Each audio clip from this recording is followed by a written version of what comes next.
Samantha Nash used to have seemingly endless supplies of energy. As well as working as a community midwife, the mother of two would run at least 9 miles a week, walk her dog daily and enjoy weekend hiking in the Peak District with her husband, John. That was until a year ago.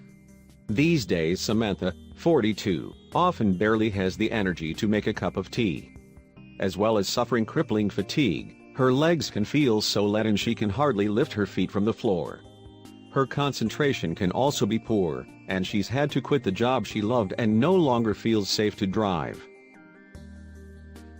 Yet Samantha's problems were not caused by some terrible disease, but by an easily treatable yet frequently overlooked health problem: vitamin B12 deficiency. Vitamin B12 plays an important role in health. For example, it helps the brain and nervous system function, and is important for the formation of blood cells. It is also needed for the manufacture of myelin, the insulating material that surrounds certain nerve cells. A lack of vitamin B12 typically causes extreme fatigue, muscle weakness and problems with memory and concentration. It can also lead to temporary infertility in women, while a lack of it during pregnancy can result in fetal abnormalities. The nutrient is found in red meat, fish and dairy products, and most people can get enough from diet. However, up to 18% of the population are deficient in it, with 80% of these women, according to retired GP Dr. Joseph Chandy, president of the B12 Deficiency Support Group, a figure he bases on anecdotal evidence. Deficiency is linked to aging, and in the elderly, it may be linked to dementia, adds David Smith, professor emeritus of pharmacology at Oxford. Once levels fall below 500 picograms per milliliter, the normal range being 500 to 1000, the brain starts to deteriorate at twice the usual rate, making memory loss 6 times more likely. The good news is that diagnosed early, a deficiency can be easily treated with injections of the vitamin that cost just 60p per dose. Under NICE guidelines, these jabs should be given on alternate days for 2 weeks. Then typically a maintenance dose is given every 3 months for life. However, the jabs can be continued on alternate days if there are neurological symptoms. NICE says this should be until symptoms improve. The problem is that treatment can be delayed, because the symptoms caused by B12 deficiency are so diverse, clinicians may overlook the problem, or confuse it with other conditions, including depression and even multiple sclerosis, says Professor Smith. And left untreated, a vitamin B12 deficiency can cause serious, and sometimes permanent neurological damage. Samantha had been experiencing pins and needles, numbness and tingling in her right hand for several months, before she finally went to see her GP in 2014. Sometimes the symptoms had been so bad, she'd wake up at night. That one morning she had no feeling in her right hand for 2 hours. It was absolutely terrifying. I thought it could be multiple sclerosis or something equally awful, she says. Her GP initially said she had carpal tunnel syndrome, a condition caused by compression of the nerves in the hand, but also decided to do some blood tests to rule out other causes such as thyroid problems. It was only by chance that the laboratory added a check of her vitamin B12 levels to the list of tests.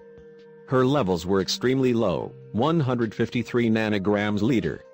Her GP immediately put her on a course of injections, 6 over a course of 2 weeks and then a further injection 3 months later. I was astonished to be told I had a dietary deficiency, says Samantha. Working in health, and being very keen on fitness, I've always had a good diet, so it didn't make any sense. In fact, diet is rarely a cause of a deficiency, explains Dr. Pramini Mahendra, a consultant hematologist at the Queen Elizabeth Hospital in Birmingham. That's because the vitamin can be easily obtained from food sources. For instance, 3 ounces, 85 grams of canned tuna provides around 2.4 mcg. Since it is found in red meat and dairy products, it tends to be vegetarians and vegans who are prone to dietary deficiency, she explains. More common is for a deficiency to arise from an inability to absorb the vitamin correctly. Simply getting older increases this risk, because as we age, the stomach shrinks and produces less of the acid needed for B12 to be absorbed. It can also result from pernicious anemia, a condition where the immune system attacks cells in the stomach that produce a protein called intrinsic factor. The body needs this to help it absorb B12. Conditions such as Crohn's disease, inflammation of the lining of the digestive system, can also mean the body doesn't get enough vitamin B12. Early diagnosis and treatment is critical. Yet Professor Smith says that diagnosis can be delayed as blood tests are not a foolproof way to detect a deficiency. He points out that under NHS guidelines B12 deficiency has to be identified by one of two possible blood tests, both of which are unreliable, he says. One of these tests looks for macrocytic enlarged blood cells. The other measures the total amount of B12 in the blood. But you can be B12 deficient and sail through these tests. The definition of deficiency in the UK is a reading below 200 pg/ml, but Professor Smith says harm to the brain can begin at anything below 500. He insists that GPs should not rely on one of these tests, but should look for symptoms that suggest B12 deficiency, such as pins and needles, and then see if these improve with B12 treatment. After finishing her course of injections in July 2015, Samantha's symptoms improved initially, but a month after the 2-week course finished, she began to experience problems with her legs. My left foot felt heavy when I was walking and I had to concentrate when going upstairs or a curb, she says.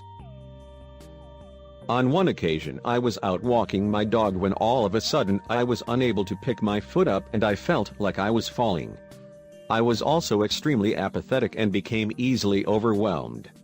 On one occasion I broke down in tears when I was in a meeting about commencing study towards a master's degree, which was very out of character for me. Her GP was not convinced her new symptoms were due to low B12 and referred Samantha to a neurologist. The specialist diagnosed chronic fatigue and repeatedly asked Samantha if she was depressed. I kept telling him I wasn't, it was just so frustrating. Meanwhile my family were getting more and more worried about me as the old, energetic person just wasn't there anymore. I just knew it had to be my B12 again, nothing else could explain it. By December 2015, and still on 3 monthly maintenance doses of B12 injections, Samantha's mobility continued to decline and her concentration was terrible. On the rare occasion I would go into a shop I couldn't remember what to buy.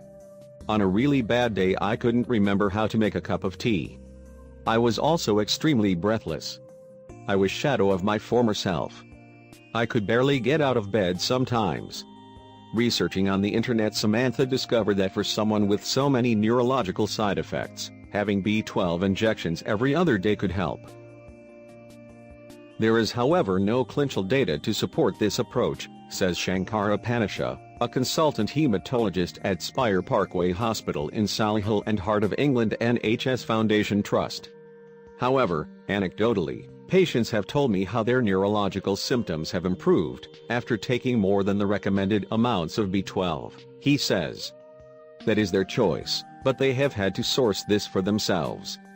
Professor Smith agrees. Patients who have neurological signs or symptoms even on the maximum treatment schedule recommended by NICE are, in my view, fully justified in taking higher B12 doses if this relieves their symptoms. Samantha convinced her GP to prescribe alternate day injections for 6 months, which brought about a small improvement. But by May 2016, the doctor felt the treatment had been going on for too long. Despairing of the situation, Samantha decided to go against standard medical advice, and now sources her own vitamin B12 injections, purchasing them from an online pharmacy in Germany. As well as the daily jabs, she takes 5 mg of folic acid as this helps absorption of vitamin B12. This, she claims, has stopped her symptoms getting any worse. Yet she is left with the neurological damage she believes is down to her initial undiagnosed deficiency. As a result, some days she has no strength in her arms and legs, but without the injections, she says her situation would be far worse. I get tired and sometimes my speech gets a little confused. It broke my heart to give up my job, but there was just no way I could do it anymore, feeling like this. I firmly believe that if I'd received vitamin B12 on alternate days for longer than 2 weeks, until my symptoms were much improved, I would still be working in a job I love and enjoy the life I had. My world has shrunk because of my deficiency.